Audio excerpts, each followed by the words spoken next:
Vamos a pasar al primer bloque de comunicaciones que moderará María Luisa Aguilar. Es doctora por la Universidad de Valencia y profesora de latín en secundaria. Desde 2011 emplea metodologías activas en el aula y ha compartido su experiencia y recursos docentes en los numerosos cursos de formación que ha impartido tanto en España como en el extranjero.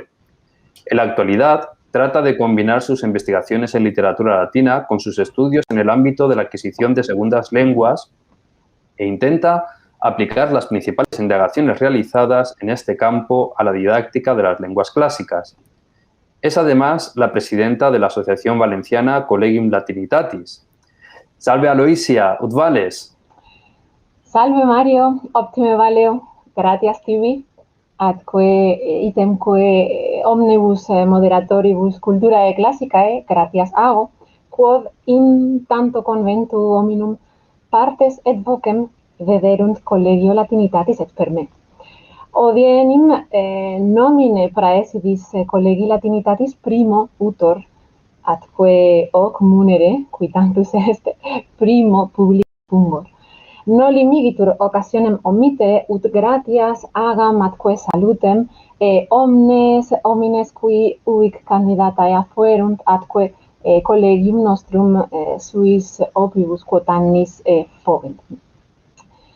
Novum tempus incipit nostrae consociationis, nova aetas, sed tamen eadem est novis mens, eadem consilia, incepta alacritas, quae omnia ut scitis in unum confluunt, scilicet ut lingua et literae latinae vigeant latine, ut florescant, ut eluceant, omnibus hominibus, quam plurimis, qui ut nos, plerique magistri, atque periti Latinitatis, qui debent quoque cognoscere quantum utilis et quantum amabilis et quantum boni nostris literis est.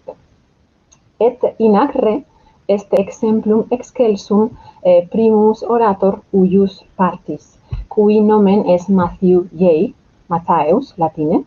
Salve, Matthäi. Salve, gratias, Aloisia, gratias. Specta, tibi commendavo. Matthäus est de discipulus doctorandus apud Universitatem Collegium Londoniensem, sive University College of London, ubi non linguae latinae, sed epidemiologiae studet. Etiam operandat in valetudinario ut associatus in valetudinario cui nomen est Great Ormond Street Hospital, ubi investigationes varias persequitur. Et tempus super est, ut doceat quoque linguam latinam, idque viva ratione, et etiam edit assidue acroamata de epidemiologia in situ retiali, cui nomen est Salvicitis. Et praeterea, nuperrime coactus est in numerum sociorum collegi Latinitatis, quod nobis est maximo honoris. Ergo, Matthäi, tuae sunt partes nunc. Gratias, non dixerim assidue me facere acroas, sed gratias. Et gratiae, primum omnium gratiae gendae sunt moderatoribus huius conventiculi qui me tam benigne, immo benignissime me accepistis ut aureatunculam hanc darem. Et volo etiam referre gratias vobis omnibus auscultatoribus et spectatoribus qui nunc me spectant. Ego gratias.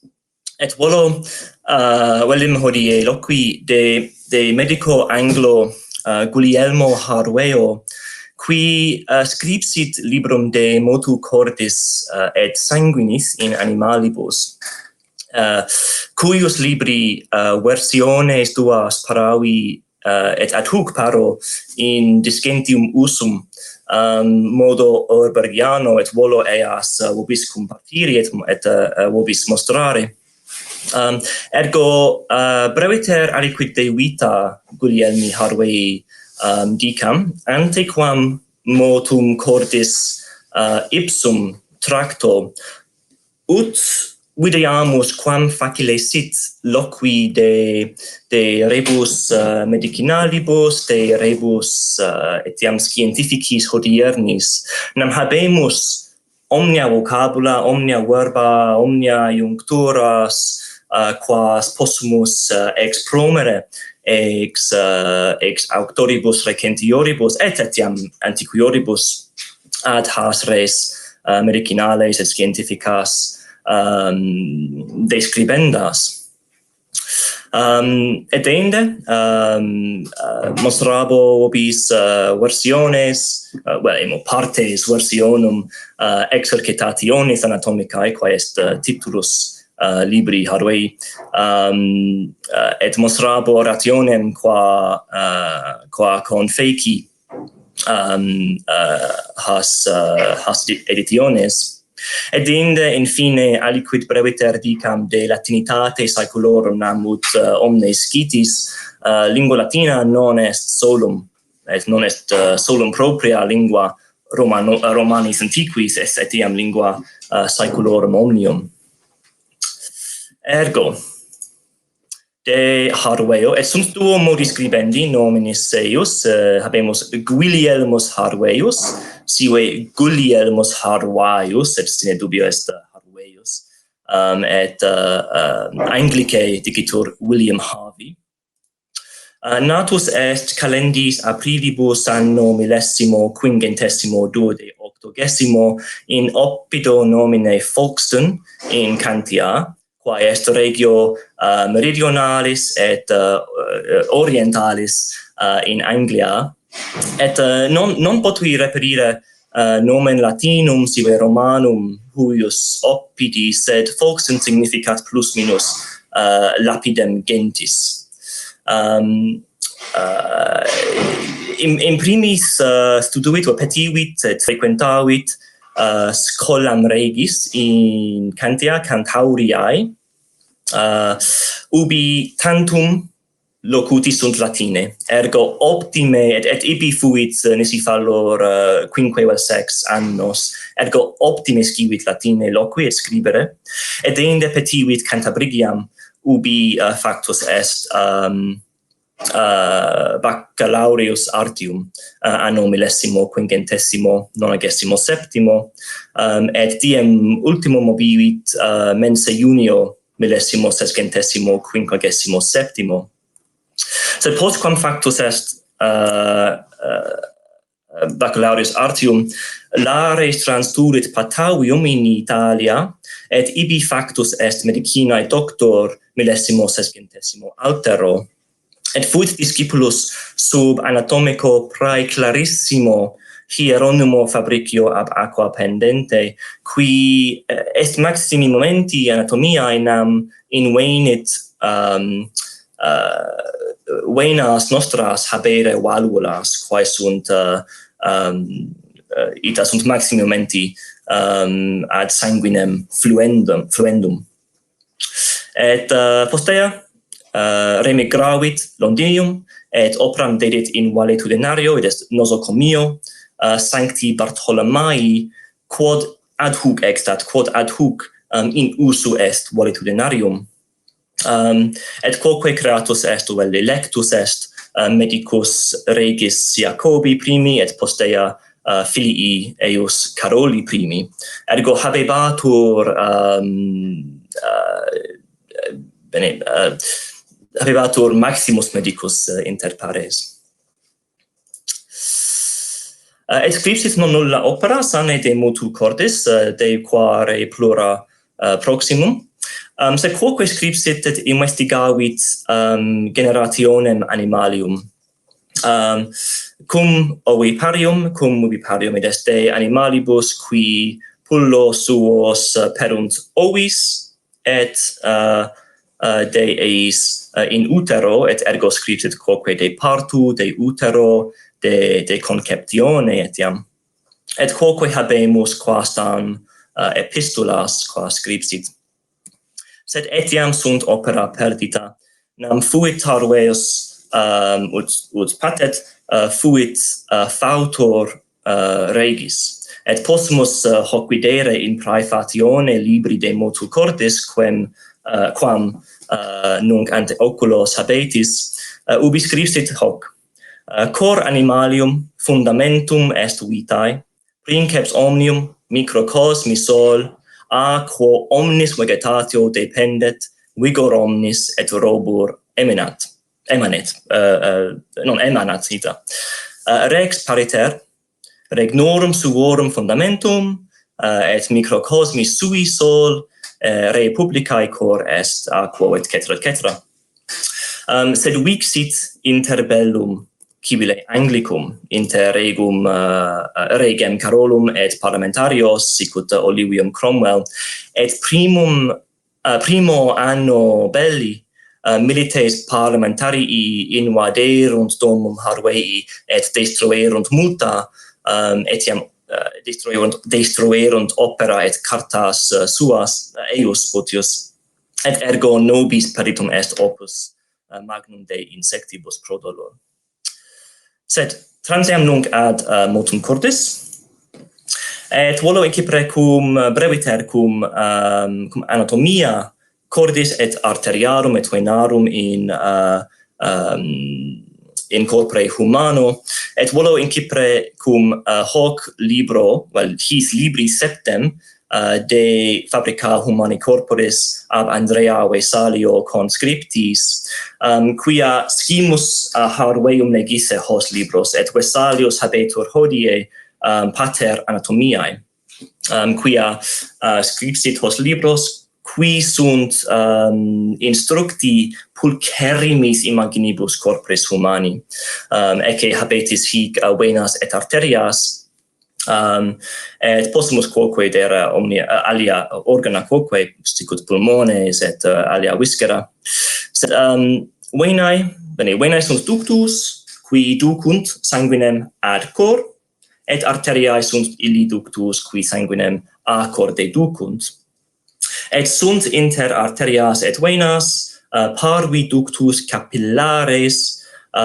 qui non possunt videri nisi microscopo et Harveius non habuit microscopum neque alii ante eum ergo capillares omnino ignoti ei fuerunt sed potuit per investigatione suas quas descriptit in libro suo potuit conjicere debere esse aliquid sicut capillares ductus ut sanguis ducatur inter venas et arterias et in centro horum omnium est cor ipsum et ecce est cor ut pinxit Vesalius sed solemus hodie pingere cor hoc modo et fortasse ne tempus ne deficiat praetermittam hoc hodie sed possumus cum legimus hunc librum cum discipulis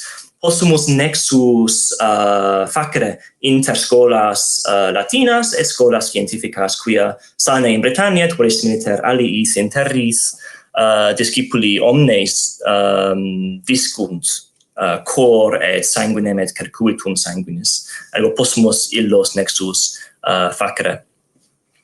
Bene, et quoque possumus et debemus, si volumus legere Harveum, debemus saltem aliquid scire de eo cor scriptit Galenus, de corde et sanguine, et alii antiqui medici et anatomici, nam Harveus contra Galenum, quem omnes tunc temporis secuti sunt, scripsit.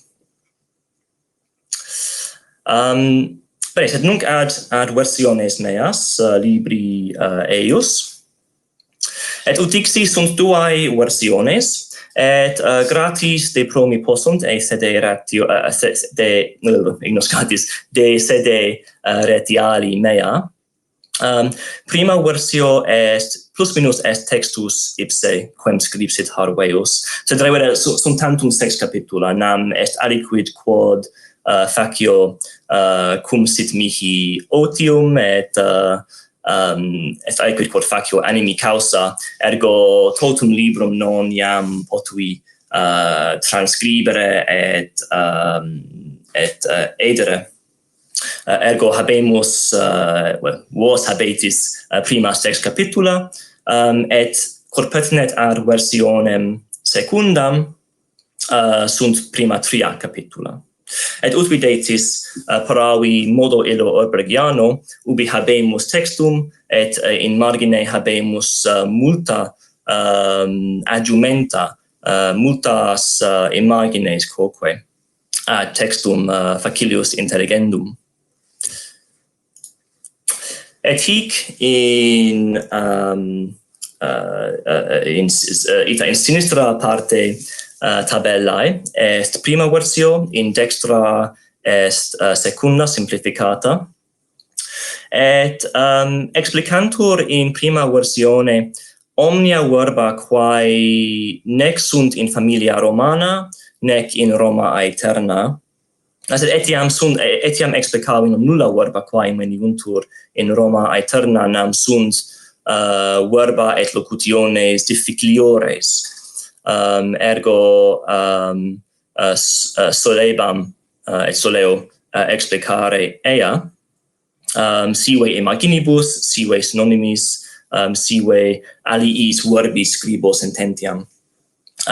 Et etiam modus scribendi harvei retinui etiam errores, nam si volumus legere et facile possumus invenire libros huius aetatis, et si volumus legere hos libros, serius ocius invenimus errores et invenimus modo scribendi nobis insolitos. Non exempli gratia harveus et alii tunc temporis utuntur inter punctionibus modis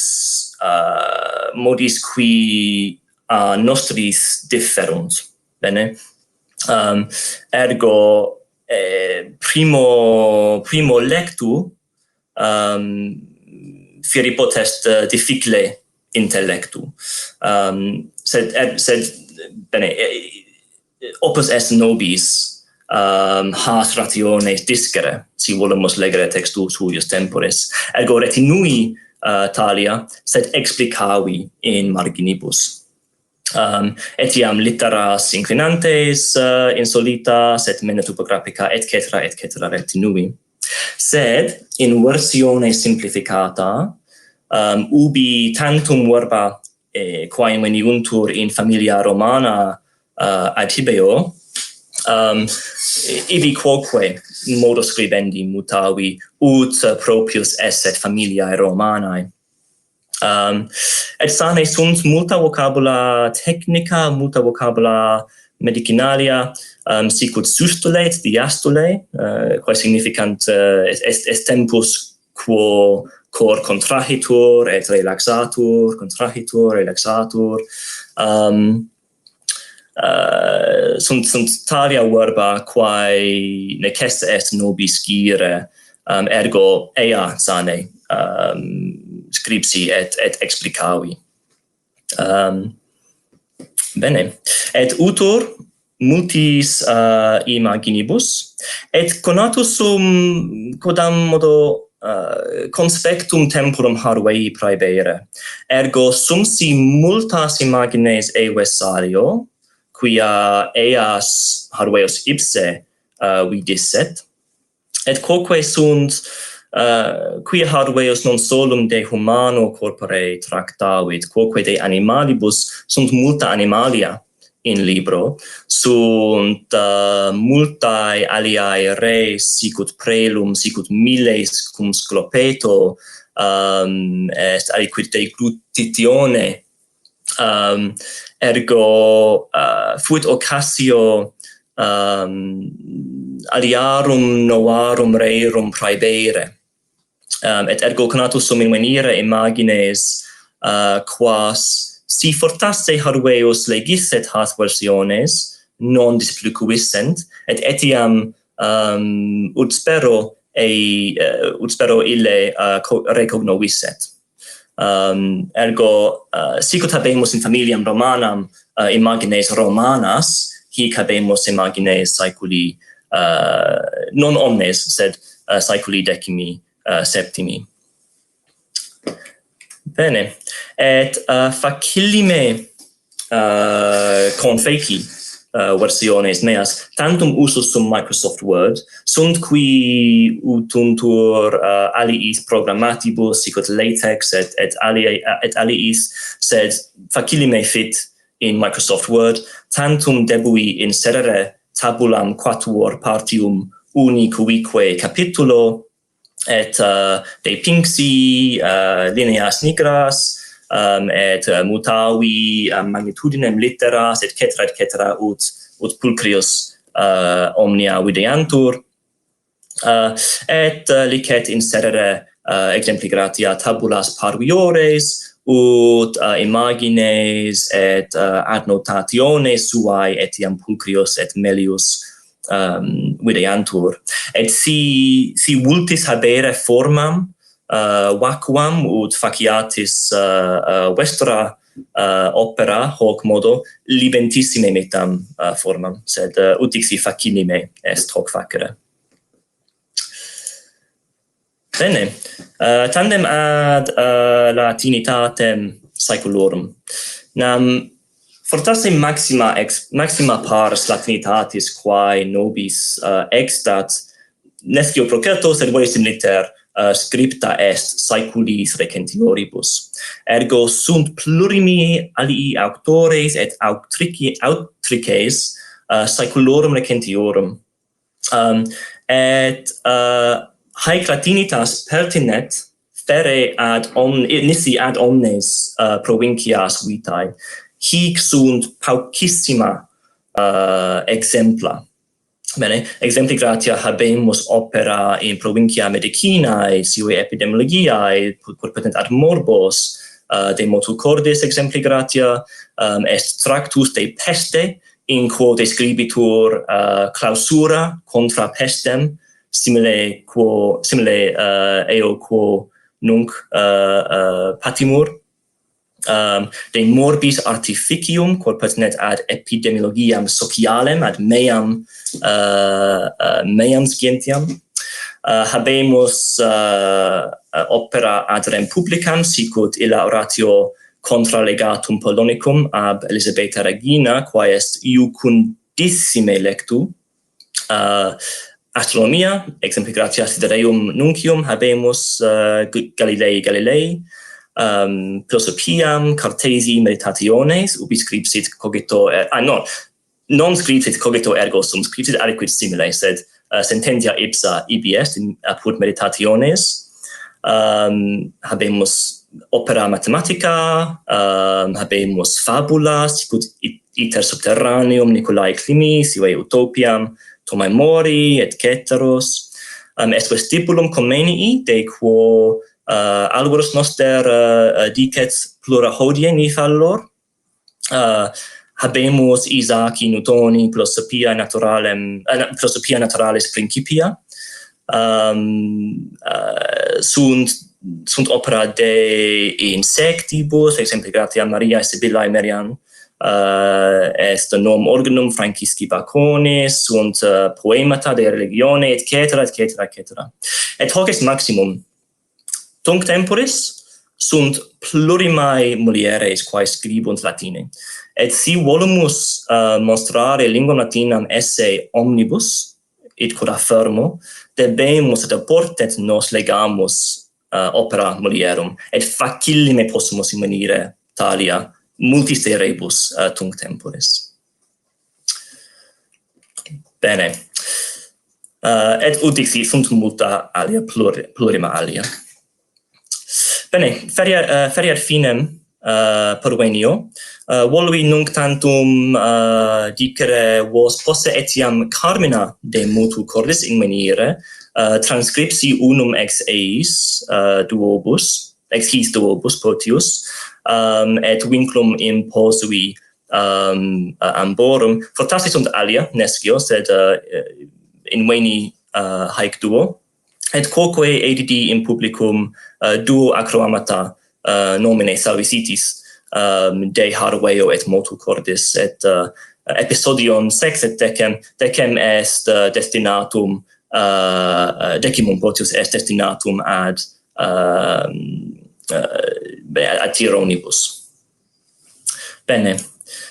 Tantum est, ergo ut dixi, ut epitomen faciam, sunt innumerabiles textus latinos saeculorum recentiorum, plurimis direbus qui facile inveniuntur, facile vertuntur, verti possunt in discipulorum usum, et qui possunt, quia pertinent ad omnes vitas, omnes provincias vitae, facile possunt excitare studium et animum allicere. Et possumus is uti ut doceamus vocabula et materiam et culturas ad vitam nostram hodiernam pertinentia. Bene, tantum est iterum modo gratias agere vobis omnibus. Bene, Matai, gratias plurimas tibiagumus, et quod as gemmas recentiores latinitatis nobis et existi, et omnino tecum sto in eo quod dixisti de operibus legendis a mulieribus conscriptis. Vitam longam possumus augurare linguae latina et latinitatis si tales erunt magistri. Bene, ius loquendi tradam nunc oratrici primae, uius partis, cui nomen es Ana, ea est Ane Cabeza Ponce de León, nunc est magistra linguae latinae et culturs classici in liceo axular de Santurce, in Opido Vasconico. Ab anno bis millesimo decimo quinto anne colit linguam latinam vivaratione, certe, qua invuta est primo in academia vivari novi, et quam accepit quoque in frequentibus conventibus, ut sunt caelum atritense et etiam inalis apud scholam latinam in Italia. Et bene, quidicam quanta alacritate fui discipula et ego experta sum, tanta est quoque magistra, et ut venescio alios magistros indefese hortatur ad vias activas ad novas rationes docendae linguae latinae, et hoc facit quoque in situ retiali quem habet et cui nomen est in foro Romano. Odie vero aliud inceptum nobis commendavit. Ane, ades ne? Ecce, ane ades, optime. Nos vicum maxime, nos captum sit, omnia parata, et non aderat imago ita, quam pulsare debemos. Ergo, tibi curae. Rogo, Tua sunt part. utic nos catis con maxime. Bene, ergo jam dixerunt, ignoscite iterum propter dificultates, noscio quid factum sit. Buenos días, bonum diem, odie pro dolor non amplius, loquar latine, presentim propter argumentum, sed ut credo omnes poteritis omnia intelligere, quia erunt per plurima imagines ubique, ergo nolite curare. Bien, como podéis ver por el título, lo que hago es recurrir a los videojuegos y a la literatura fantástica en mis clases y aprovecho lo que encuentro en ellos para muchísimos materiales, desde explicar mi teología a prácticamente cualquier cosa. Por ejemplo, en el tiempo que llevo como docente, he ido acumulando esta información, al principio simplemente como un hobby, y poco a poco me di cuenta del gran efecto que esto tenía en mis alumnos. Porque en el momento que tú explicas un mito o una historia a través de algo, sobre todo a través de algún videojuego que ellos no lo esperan, hace que poco a poco se den cuenta de la importancia que tiene el latín y griego, de la vigencia que tienen, y que poco a poco se enganchan, que es un poco lo que intentamos, ¿no? Que vean lo importante que es el latín y griego. Entonces he intentado hacer un compendio de lo que más utilizo, aunque hay muchísimo más. Por ejemplo, ya en la primera clase, que como podéis ver este año fue toda una declaración de intenciones ya desde el principio, en un momento, lo que hice fue, lo hice así, de hecho, y lo que hago es, aparte de enseñarles las primeras palabras, tipo salve, salvete, bonum diem, vale, valete, etcétera, siempre intento preguntarles, y en griego también, por supuesto, siempre intento preguntarles, pues, ¿qué les gusta? Estoy hablando de series, de películas, si leen libros, si ven anime, se juegan a videojuegos, etcétera. ¿Por qué? Porque intento descubrir qué vía tomar, qué camino puedo tomar ese curso para aprovechar las referencias que yo conozco y que lo apliquen, digamos, a aplicarlo a clase. Intento adaptarme a ellos, en cierto modo. Por ejemplo, con la literatura, no hago más que intentar que lean, o lo que sea, pero que lean algo. Entonces, por ejemplo, aquí tenéis una selección de las novelas que tarde o temprano, ya sean españolas, muchas de ellas son extranjeras, que muchas veces citamos en clase. Muchas de ellas las conocen, otras no, pero tarde o temprano pues les gusta y poco a poco van enganchándose. Por ejemplo, aquí tenéis algunas selecciones y... por ejemplo, cada curso, cada instituto, de hecho, es totalmente diferente. Entonces, por ejemplo, el año pasado, en Cultura Clásica, las referencias que pude hacer se centraron muchísimo más en películas y series. Todas las que veis aquí tienen referencias, porque era lo que ellos más conocían y, por tanto, aquello que más efecto tenía. Otras veces, por ejemplo, lo he conseguido a través de animes. Todo esto tiene elementos, aunque si tuviera que destacar dos, os destaco los dos que están aquí abajo, los dos de abajo, porque sus mundos están bastante basados en la mitología griega. Pues claro, las referencias son constantes. Y en cambio, se puede hacer, por ejemplo, otros años con los videojuegos. Este año, sobre todo, quizás se debe en parte por el confinamiento, no lo sé, pero este año muchísimos de mis alumnos están pillando muchísimas referencias a esto. Y más allá de los juegos más típicos que más o menos todos pueden conocer, este año están destacando mucho estos tres que veis aquí, precisamente porque tienen muchas referencias y muy aprovechables. No, sus mundos no se basan en el mundo clásico, sin embargo las referencias que tienen son muy buenas, muy aprovechables en el aula para distintas cosas, desde latín y griego también. Y también, por supuesto, estos tres, destacarlos estos tres. La primera imagen que tenéis es una captura de pantalla del Assassin's Creed Odyssey, y luego estos dos juegos. Los tres mundos están basados en la mitología latina y griega, por lo tanto, imaginad la cantidad de material que se puede sacar de aquí. Bueno, por si acaso alguien conoce estos juegos y se está sorprendiendo de que yo en clase, es decir, con mis chavales, estoy utilizando Assassin's Creed, teniendo en cuenta el factor sumamente bélico que tienen estos dos juegos, bueno, los juegos en general, hay que decir que hay diferencia entre estos dos juegos. Y el que realmente utilizo es el Discovery. ¿Por qué? Porque aunque se basa en el mundo creado para Assassin's Creed Odyssey, el original, lo que hicieron fue quitar todo el factor bélico y lo que consiste en que tú cruces de un punto a otro la Grecia entera, desde Atenas a Esparta o Delfos, cruzarte toda Grecia y una vez que tú llegas a un punto te habla sobre ello, sobre los propileos, sobre tal. Y claro, eso unido a las recreaciones es maravilloso. Bien, a partir de aquí lo que he hecho es una pequeña selección de distintos dioses, edificios y elementos que yo voy aprovechando a lo largo del curso, dependiendo, claro, de lo que yo en ese momento les quiera enseñar.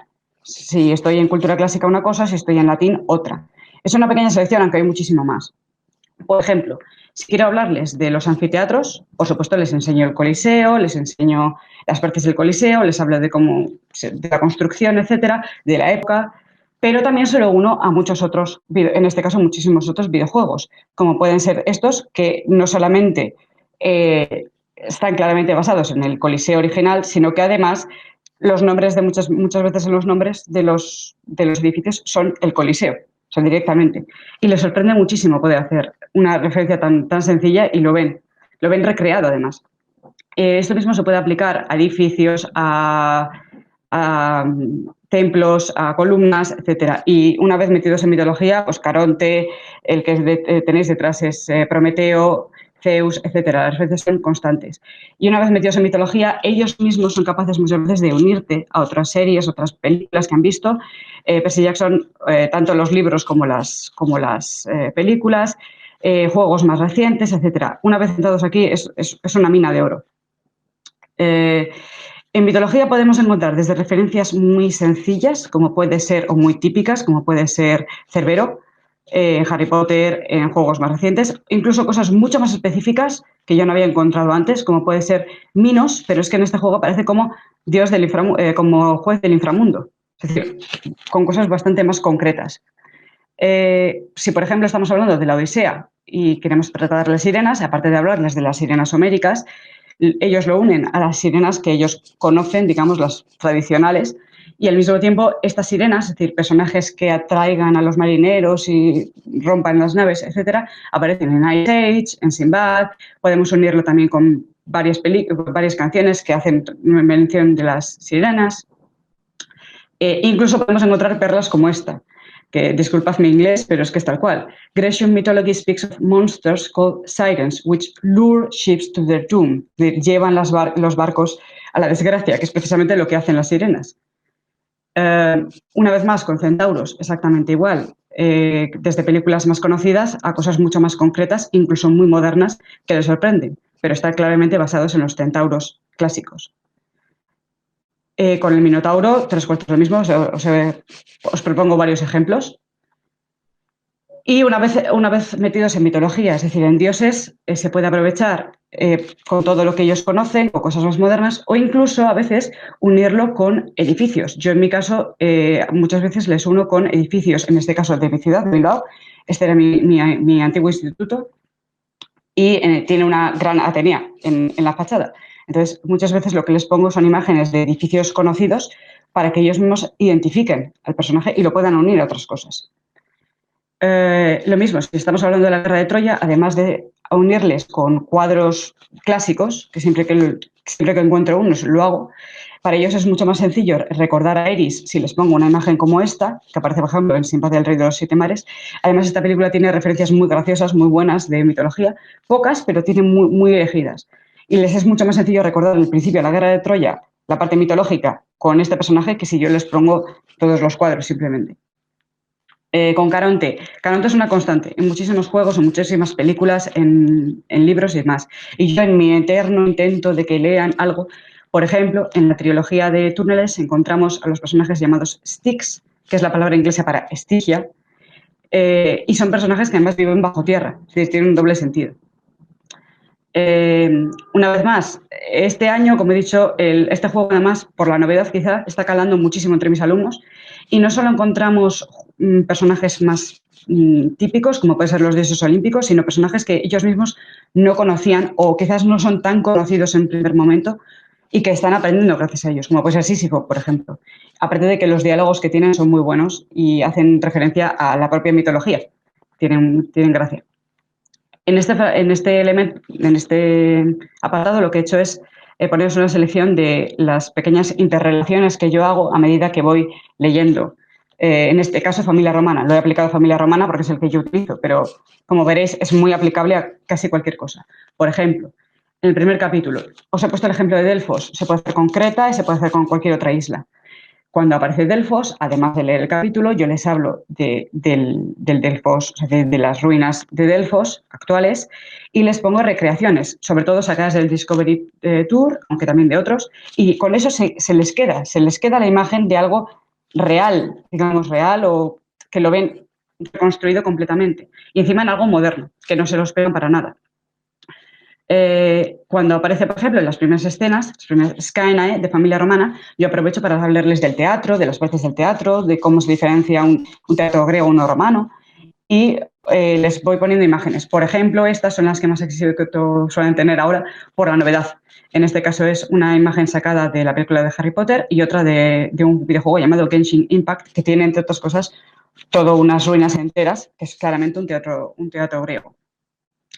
Bueno, pues por ejemplo, en el capítulo 5 no falla, ya sea al principio o ya sea al final de cada capítulo, en el capítulo yo les pongo los vídeos de Magister Craft, que imagino que todos conocéis, pero si no es el caso, es un profesor que aprovecha el modo creativo de Minecraft para recrear las villas romanas, una ínsula romana y prácticamente Roma entera, y lo enseña además en latín, hablando en latín y muchas veces con subtítulos. Por lo tanto, esto es maravilloso. Ellos se sorprenden muchísimo en el momento que ven esto en recreado y en Minecraft. Incluso en capítulos más avanzados podemos hacer lo mismo. Por ejemplo, en AER aparecen videojuegos. Una vez más, yo intento que introduzcan la literatura. Por ejemplo, en esta obra de Laura Gallego encontramos un protagonista llamado AER. Además, su nombre tiene un significado doble. Y encontramos otras referencias como puede ser Lumen y Lux, que además son gemelos. O en el capítulo 16, una vez que aparece el tema de tempestas, yo les hablo de Castor y Pollux, de los fuegos de San Telmo, y aprovechando, estos aparecen, por ejemplo, en Juegos del Hambre, siendo además en la película y en los libros, claro, son hermanos y uno de ellos muere, al igual que en el mito. Bien, en este apartado lo que he hecho es elegir varias palabras, dichos y frases que aparecen en latín a lo largo de los videojuegos. Hay muchísimos y yo esto se puede aprovechar muchísimo para que aprendan vocabulario, para que repasen vocabulario, incluso para adelantarlo, si realmente el grupo responde. Por ejemplo, aparece tristis, rubella, siempre va de rojo, rubra. Se me hace mención a las Lemuria, Kepili, Nox, Umbra. Umbra, además, es el pueblo principal de esta novela de Cornelia Funke, en el que además es un pueblo amenazado por una gran sombra negra, que tiene doble sentido. Lo mismo con frases y dichos. Encuentro muchísimos, sobre todo en el ámbito jurídico. Puede ser ipso facto, bona fide, carpe diem, ad astra visosque, que claramente está basado en ad astra per aspera. Los lemas, por ejemplo, no hay año en el que no falle utilizar el lema de Hogwarts precisamente para el participio de presente, como puede ser Draco Dormiens. Con eso se les queda, siempre.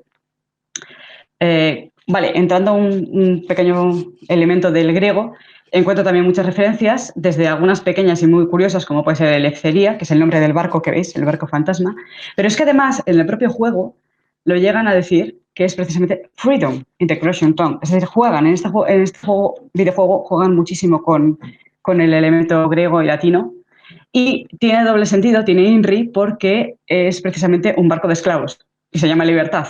Entonces, tiene algo de gracia. Encuentro muchas referencias a los colores, por ejemplo, kianos, erythros, etc. Muchas palabras que a veces aprovecho para que aprendan vocabulario, basileus, hidra. Y no hay juego que tenga elementos del mundo, digamos, en el que no aparezca algo en griego. Generalmente aparecen todos en griego. Ánimo, crío, geo, paira, el personaje es paira, pero es pira, ¿no? Precisamente porque controla el fuego. El hecho de que además estos juegos sean tan recientes ha hecho que mis alumnos se sorprendan mucho, porque no entienden el significado. Han aprendido qué es la palabra para saber jugar, pero luego no saben lo que significa, tiene doble sentido, ¿no? Otros, Dendro, he encontrado referencias a los arcontes, he encontrado incluso un Timeus, un personaje menor, pero es Timeus. Cronos, Cronos y variantes aparecen muchísimas veces. Bien, ahora, ¿todo esto para qué? Es decir, ya no solamente a lo largo del curso lo que yo puedo explicar o lo que no, a lo largo de, mientras hablo sobre trato familia romana o trato algo de cultura clásica, sino que todo esto se puede aprovechar directamente para hacer juegos, para hacer actividades, para que aprendan y para que practiquen. Por ejemplo, con los términos. Bueno, aquí por desgracia lo veis congelado, pero yo muchas veces esto lo hago con formato GIF, de forma que ellos por el movimiento también sepan lo que quiere decir la palabra. Esto se puede aprovechar, por ejemplo, para que sepan qué es lo que significa una palabra, para que aprendan el vocabulario, o incluso para que saquen la etimología detrás de esas palabras que han utilizado, en el hechizo o en cualquier otro caso. Otro que se puede aprovechar mucho es mendum corrige. Es decir, no todo lo que está en latín y griego en los juegos, en los videojuegos, etcétera, está bien. Cuando yo encuentro un error, ya sea hago una captura de pantalla o algo y poco a poco les voy proponiendo de forma que lo puedan arreglar. Incluso se hacen algunas referencias, como puede ser que la persona que firma es Nemo y después dicen el significado de Nemo en latín. Esto mismo se puede aplicar a niveles más altos. Por ejemplo, tanto lo que veis en latín como lo que está en castellano sale del libro, no es mío. Y en este caso el texto latino tiene algunos errores. Entonces yo cuando lo encontré se lo propuse a mis alumnos de segundo de bachillerato con la idea de que corrijan, de que encuentren el error y lo corrijan. Quisunt. Esta actividad lo que hago es proponerles, bueno, yo aquí he puesto varias a la vez.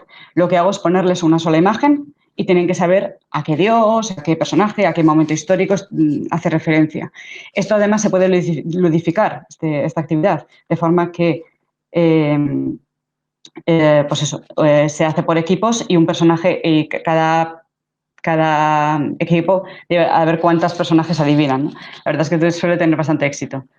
Lo mismo se puede hacer, por ejemplo, con Medusa. Incluso hay un personaje de Monstruos S.A. que está claramente basado en Medusa. Otro ejemplo, con Janus. Quis Alius, esto les gusta mucho. Lo que hago es contarles una historia, un mito, un momento histórico, pero generalmente suelen ser mitos. Os he puesto el ejemplo de Edipo, pero se puede aplicar a muchos otros. Les cuento una historia y ellos lo que tienen que hacer, antes de que yo les diga cuál es la historia, digamos, tienen que decirme a qué otro personaje, a qué otra historia más reciente les suena. Y las conexiones que hacen son increíbles. Por ejemplo, claro, lo relacionan con Harry Potter, con Dragon Quest, con Simba y por tanto Timón y Pumba me los comparan con Fausto y Aca la Herencia, es decir, etcétera. Y esto además a veces lo puedo aprovechar para que aprendan otros mitos, porque los vamos interrelacionando.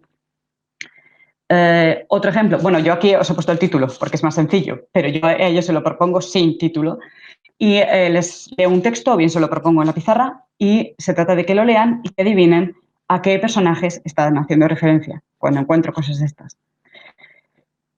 Otro ejemplo, formas de plantearles la mitología. En vez de hacer que ellos me hagan un trabajo y básicamente se lo van a leer de la Wikipedia y me lo van a copiar o van a modificarlo un poco, les planteo preguntas de mitología como esta. Por ejemplo, si seguimos la mitología, ¿por qué Annabeth no debería existir? Teniendo en cuenta que ellos conocen la historia de Annabeth y se trata de la hija de Atenea.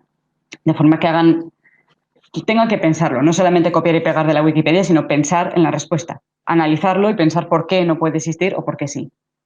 Bien, el tema de las mujeres es impresionante. Ha dado lugar en clase a debates, a trabajos, por no decir trabajazos, cómo aparece un personaje histórico en un juego, cómo aparece un personaje histórico en una película, cómo aparece en una novela o en un videojuego comparado con otro. Es increíble, podría dar para otra conferencia realmente, esto es muy bueno.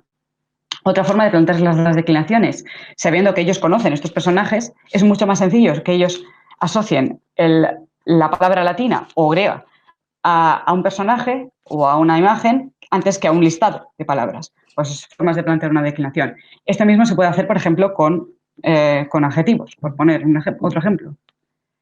Bien, yo cada trimestre les pido que hagan un trabajo. Puede ser de cultura, de mitología, de latín y griego, lo que quieran.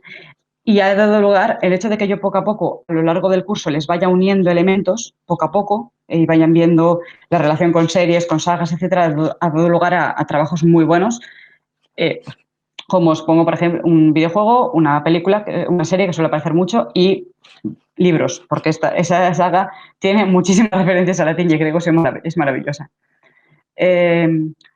Ventajas y desventajas que tiene esto, sobre todo ventajas. Les demostramos que el latín y griego y la cultura clásica siguen vivos, totalmente vivos, en algo tan moderno como pueden ser los videojuegos. Despierta su interés y su participación. Para eso, por ejemplo, fijaros en la imagen. En este caso, es una imagen que encontré de una librería de Reino Unido que a raíz del éxito que había tenido el juego de Hades, del que hablo, habían puesto este pequeño stand precisamente para atraer a los lectores, ¿no? Y es un poco lo que intentamos nosotros, que a través de algo, poco a poco, les vayan atrayendo.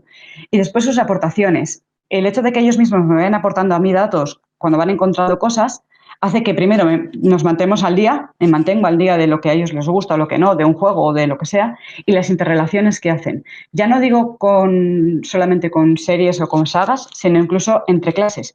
Es como que vas rompiendo las celditas en las que ellos piensan que lengua es solo para lengua, latín es solo para latín, matemáticas solo para matemáticas, y poco a poco van rompiendo las celdas y van uniendo elementos. Y de ahí viene un poco el efecto secundario, aunque realmente es positivo, y es que una compañera mía de lengua les propuso este texto de García de la Vega, y aquellos que habían dado latín, precisamente por las referencias, al instante en el que lo leyeron, supieron que ese verso en concreto que veis ahí hace referencia al Egeo y al tema de Ícaro, de Dalo, etc. Bien, esto no consiste solo en lo que yo poco a poco les voy dando, sino que ellos mismos me van aportando datos a lo largo del año. Y, por ejemplo, aquí tenéis algunas de las últimas aportaciones que me han dado, como puede ser en este juego. O este, que es un juego además de terror, del cual hace apenas una semana del que me han hablado. Efecto secundario un poco negativo. Bueno, para mis alumnos es maravilloso, se parten de risa.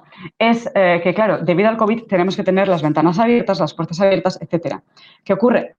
Que al tenerlo todo tan abierto, alguna vez he tenido yo la pantalla del ordenador, el proyector, de esta guisa, explicándoles la parte mitológica que puede haber detrás de esas imágenes, y se para el jefe de estudios, se paran los compañeros, se para alguien diciendo, ¿esto es latín? Sí, señores, esto es latín, estoy haciendo referencias, ¿no? Y les encanta, cuando alguien se para y se bloquea. Bueno, como por terminar casi, esto es lo que mis alumnos cariñosamente llaman la frikipedia clásica, ¿no? Y lo estoy organizando tanto por juegos como, por otra parte, está organizado por temas, más o menos.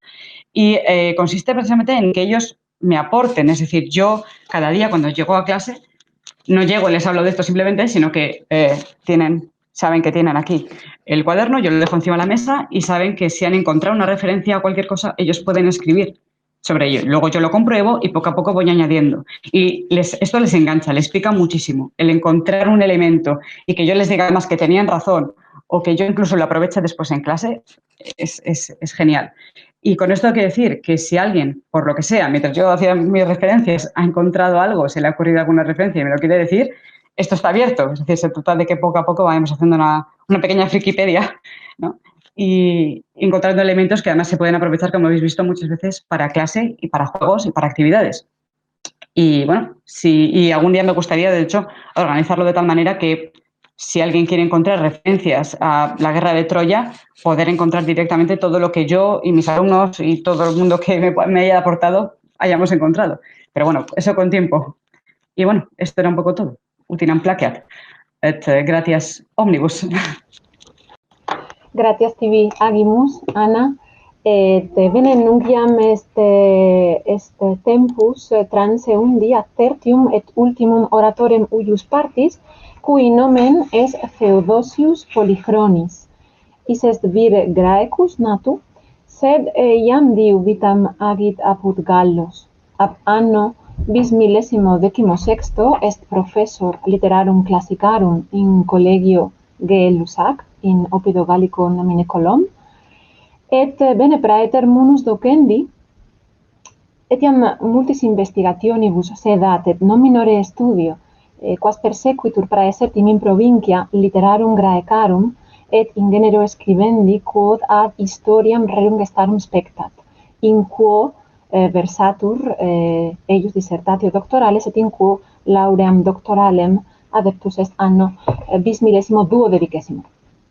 Hoc tempore vero subsidiis didascalicis adivendis, ad linguam Graecam adivendis, operam data, multum opera eius tribuitur, de quare hodie venit locuturus. Salve, Theodosi. Hello. Okay, just 1 second.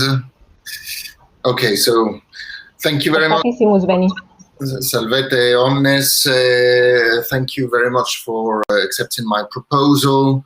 And today I'm going to be speaking to you about the assessment tools used in the Pistopici Ellenomathias and their use in teaching ancient Greek through active direct methods. The object of this presentation will be to compare teaching Greek as a foreign language, L2, compared to teaching ancient Greek and Latin via active methods. The aim will be to show just how much research has been conducted in the case of teaching Greek as a living language, and to propose some perspectives for the development of better resources for teaching ancient Greek and Latin in an active way. So, the bibliography on the contemporary Greek language is absolutely endless, unsurprisingly, and it's mostly in Greek, obviously. But very little interest from classical scholars. Classical scholars have given it very little interest, unfortunately. I'm just giving you a brief overview of the aspects that are covered, which are teaching methodology of Greek as a native language or as a foreign language, language acquisition in L1, L2 speakers, and all the other aspects, such as synchrony and diachrony from ancient to medieval Greek, from medieval to modern Greek, and from ancient to modern Greek.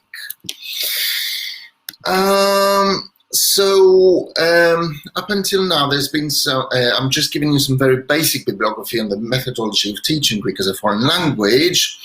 And as one can see from the titles I've given you, all aspects of teaching Greek as a language have been taken into consideration. You have the two titles by the Κέντρο Ελληνικής Γλώσσας, such as Μέθοδοι διδασκαλίας της ελληνικής ως ξένης γλώσσας, or the book by Άννα Σακελαρίου, Διδακτική της ελληνικής ως δεύτερης ξένης γλώσσας, which give a clear picture about how much effort has been put into studying how to teach Greek. I'm talking about modern Greek, obviously. Significant research has been conducted regarding the teaching of pronunciation as well, as can be seen from the last article I've given you here, entitled The Teaching of Pronunciation to Learners of Greek as a Foreign or Second Language, Principles for the Design of a Pronunciation Book.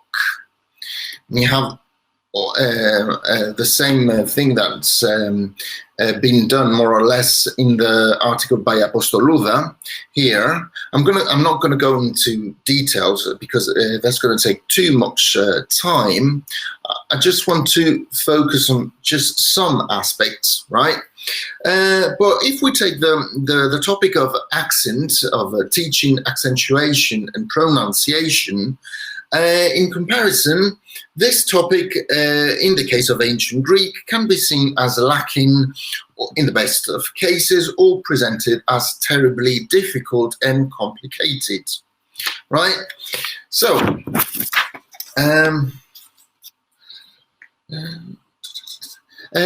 language acquisition for L1 and L2 speakers also has been studied in detail, such as learning the rather complicated verbal system of Greek as an L2, and the problem of achieving precise knowledge of it has been the object of the article by Panagopoulos, «Η εκμάθηση του ρηματικού συστήματος από αρχάριους μαθητές της ελληνικής ως δεύτερης ξένης γλώσσας υπό το πρίσμα της ακρίβειας», right? Whereas other articles have focused on the ability to understand oral statements. You also have a lot of research, and I'd like to stress the fact that I'm giving here a very, very short overview of just what has been produced. So Greek obviously has been studied in its synchronic aspects, and one can notice from the titles just how various the approaches can be, whether it is the intersection of prosody and morphology, the morphology of a specific tense, the past, or the verbal adjectives and proclitic pronouns.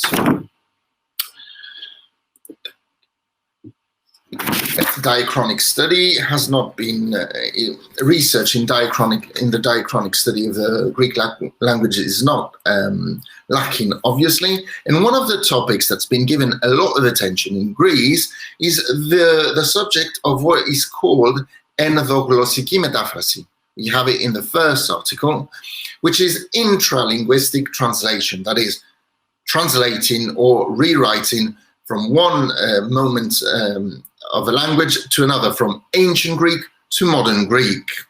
And increasing attention has been given to the relationship between ancient, medieval, and modern Greek, and how this aspect should be taught in Greek schools, and whether compulsory ancient Greek is a good or bad thing for Greek speakers.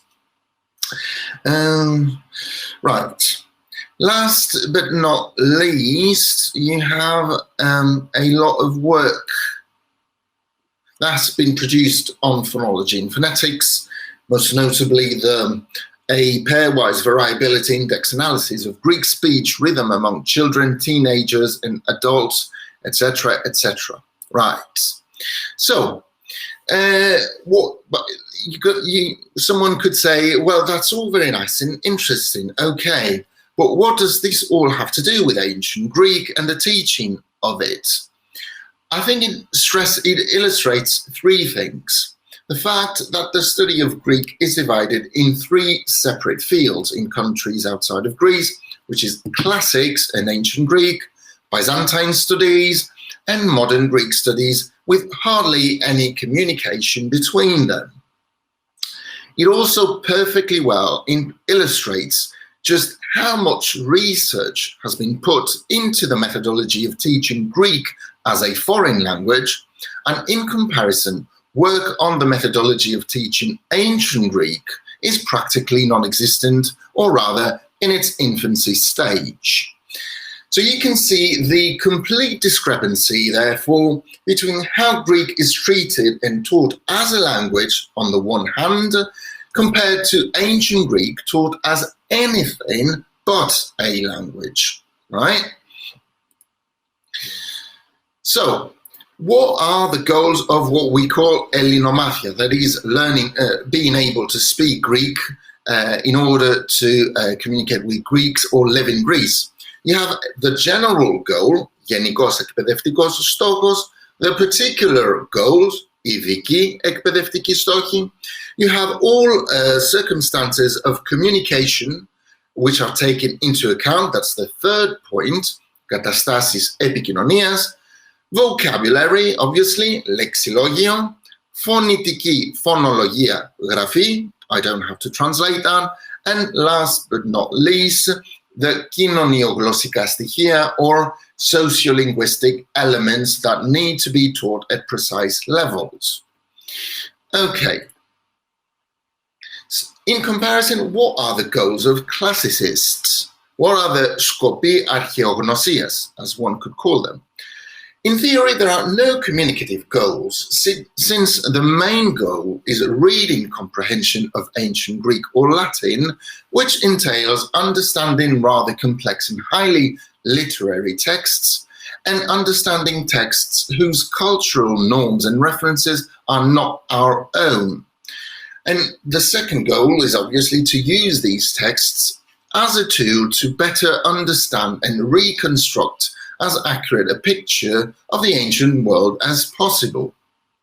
So, if we take active method teaching, what exists and what can be done? So, I'm going to focus very briefly on what exists in χρήση εγχειρίδια, excuse me, on problems, προβλήματα, what needs to be done, τι πρακτεωνημίνεστη, where the πιστοποίηση ελληνομάθειας, which is the certification in Greek learning, comes in, τι τα της πιστοποιήσεως κριτήρια δύναται, and just one second, I have a little problem with my computer. Okay, so and the various problems that we may find, right? Okay, what exists in problems with the current active methods? One can say that there's only been one new textbook produced recently, that is the Diálogos by a Spanish team of teachers so far, and mostly reusing, rewriting older books, which are not exempt from problems. ViaeIII has some qualities, but overall, I would argue, is not the most efficient method. It is also noteworthy that textbooks are systematically Aubergized, if I may use the term, that is, taking the model of Lingua Latina per se illustrata, as if the Lingua Latina style or way of teaching is the only available one and the be-all, end-all of teaching methods. Now, I would like to stress that I have absolutely nothing against Lingua Latina. It's actually a book I very much like, but I'm not convinced that this is the only approach for teaching Latin or ancient Greek via active methods. So problems with the actual textbooks. I would argue that way too much importance is given into reading, such as in the case of ViaeIII. The four skills are not equally represented. There's not enough listening and speaking activities. And contrary to what exists for modern languages, with Greek being one of these, there is no A1, C2 framework in place, either for Latin or for ancient Greek, that could serve as a guide for producing new textbooks and materials. So there is not a specific set of objectives either, other than the very broad and general reading literacy goal. So I think there is a lot of research that needs to be done, and a lot of new textbooks which should and must be written, either in the case of Latin or ancient Greek. So what should our goals be, right? First of all, I'd like to stress that we should avoid using living Greek, because that entails the fact that Greek is a dead language and that we're using it in a living Greek, which is in a living way, which is not the case, since Greek is not a dead language. And here you can see 3 titles I've given you for textbooks of Greek, and it's just a selection. And this is just to show of how many different approaches can be taken to teaching Greek. So that brings the question of whether we should have one textbook or many in the case of ancient Greek. And if we compare with any other foreign language, we're going to see a vast a variety of teaching materials which we do not have in the case of Latin or ancient Greek, but is actually it's just starting to be produced, right? So here I'm giving you a very brief overview of what is covered in an A1, A2 book, which is the very basic level when you're learning Greek. And as you can see, all the very important parts of speaking Greek are taken into account, whether it's morphology or syntax. And oral exercises, listening and speaking activities, are also in great quantity. Now, I've given you here some examples, which I can't go through in detail, unfortunately, for lack of time. Just one of the activities that can be proposed is that you have 2 friends who want to take a holiday. One wants to use the train, the other one wants to use the car, and they have to role play and argue, right, whether one or the other way, whether the one or the other way is the best one. Or you can have students listening to a radio show where you have 2 representatives of 2 different organizations giving some arguments, and the student has to link the correct argument with the correct speaker, for example, and then answer a few questions about these, right? So as you can see, there are many, many, many activities that can be proposed. Okay. So, by contrast, all active methods so far, like I have said, in my opinion, are too focused on reading the text. With the exception of ViaeIII, the other books are intensely focused on huge chunks of text.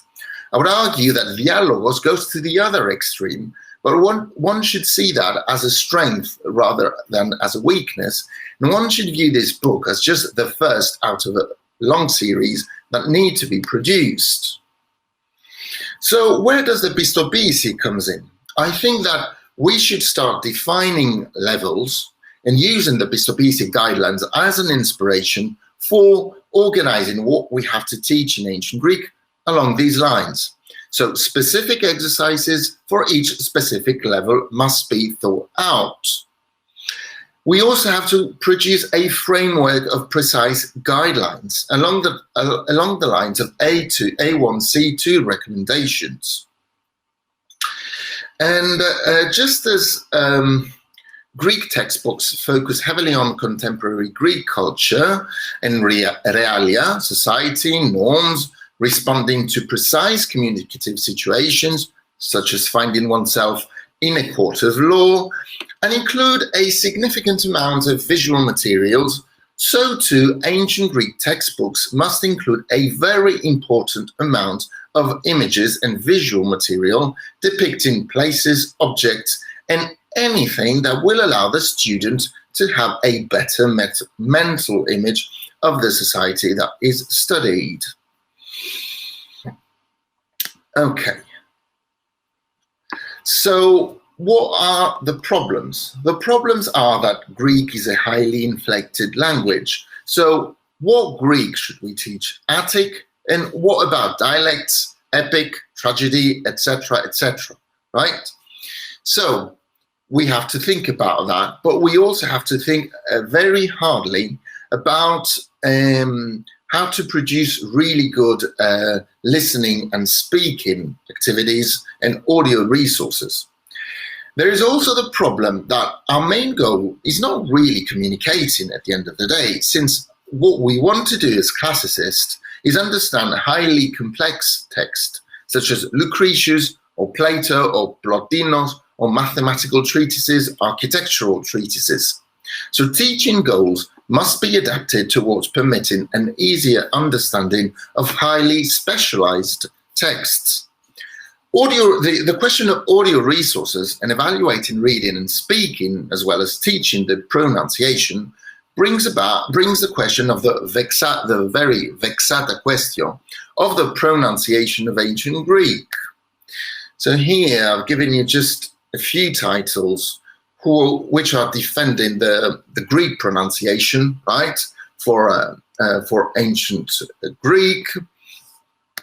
And I would argue that this is a question that has to be asked and should be taken into serious consideration for a lot of reasons, right? And I think the same can be said about the Latin, the pronunciation of Latin.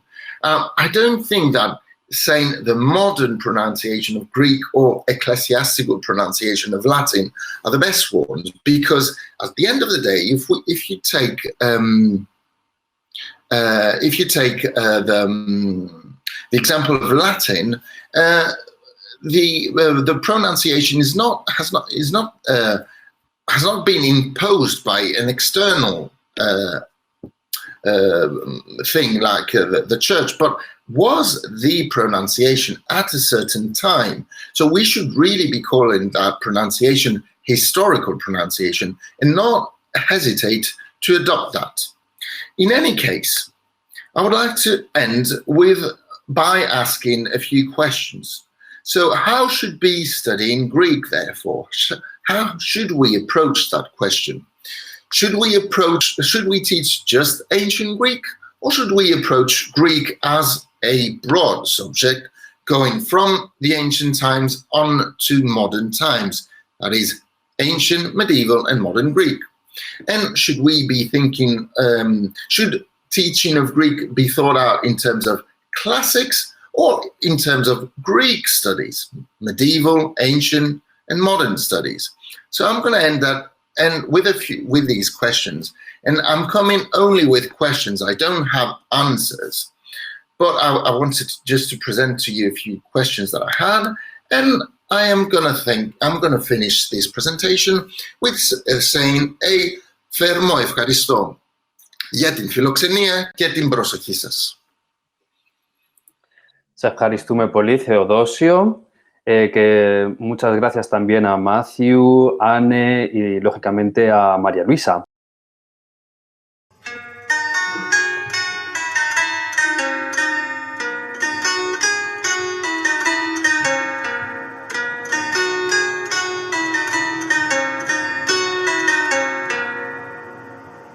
Furiet Aureli comite scatulli, sive in extremus penetravit indos, litus ut longe resonante oatundi turunda.